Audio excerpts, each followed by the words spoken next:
समय पहले की बात है। एक गांव के बाहर छोटा सा घर था। उसमें एक चुड़ैल का परिवार था, जिसमें सुमित्रा अपने दो छोटे बच्चे गोलू, पिंकू और अपने पति राजेश के साथ रहती थी। दोनों समोसे बेचने का काम करते थे।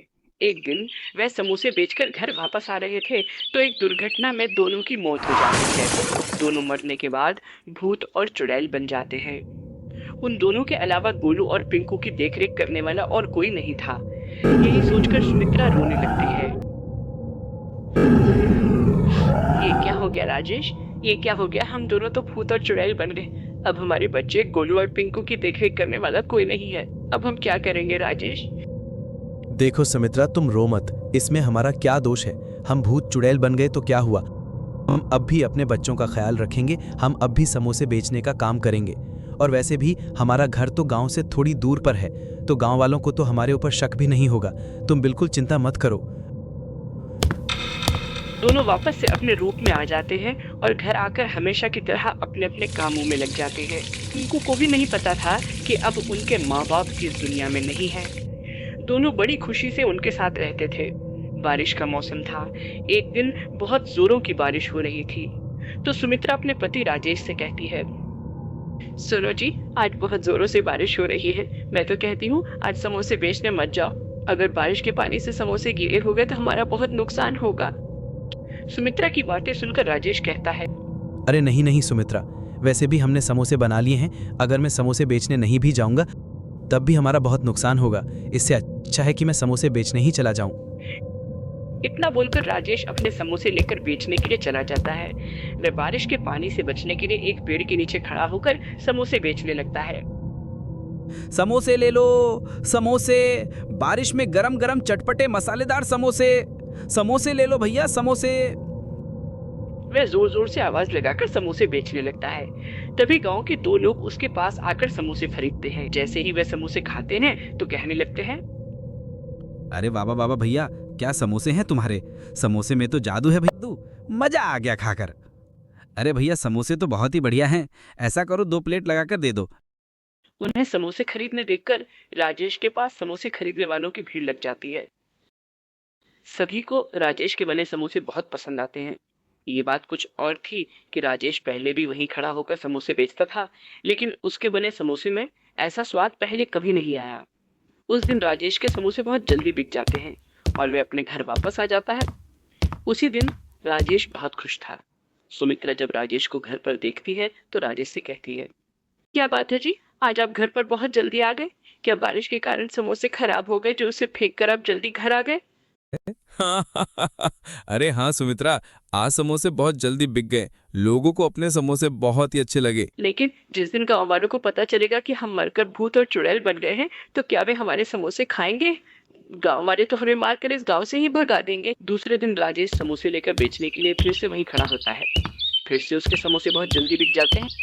धीरे धीरे राजेश के बहुत ग्राहक हो जाते हैं।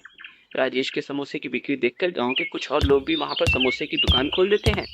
लेकिन फिर भी लोग समोसे खाने के लिए राजेश की दुकान पर ही आते हैं। ये देखकर एक दुकानदार कहता है, राजेश भी ना, पता नहीं कैसे समोसे बनाता है।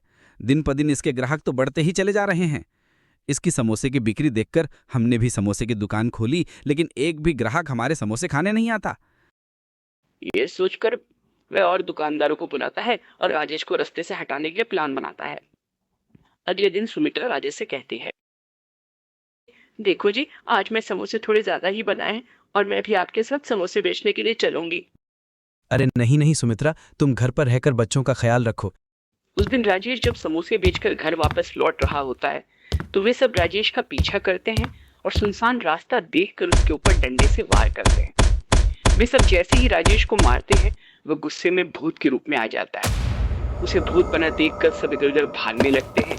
डर के मारे उनकी हालत खराब हो जाती है। अरे भैया भागो, ये समोसे वाला तो भूत है। अभी ये हम सबको जिंदा नहीं छोड़ेगा।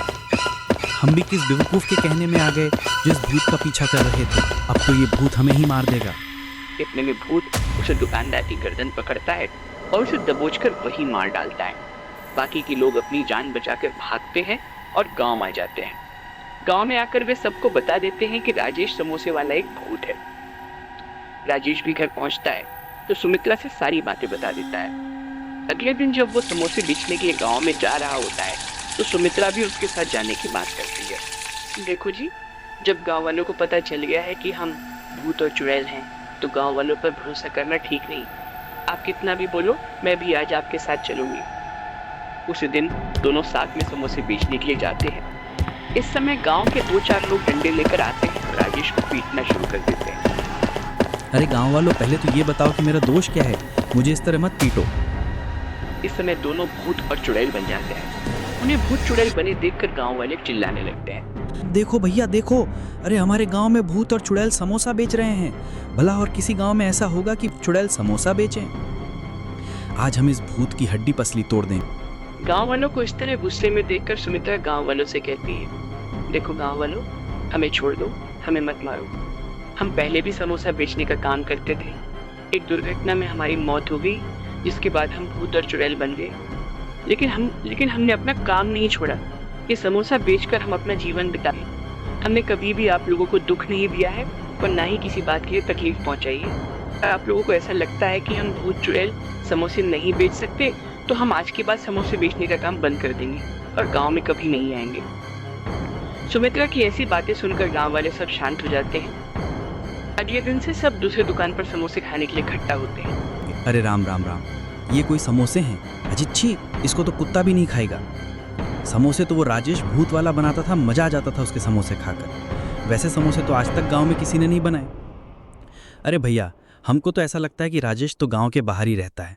हम लोग चलकर एक बार उससे बात करते हैं। वे अपना परिवार चलाने के लिए मेहनत कर रहे हैं, तो हमें चल के राजेश से बात करनी चाहिए।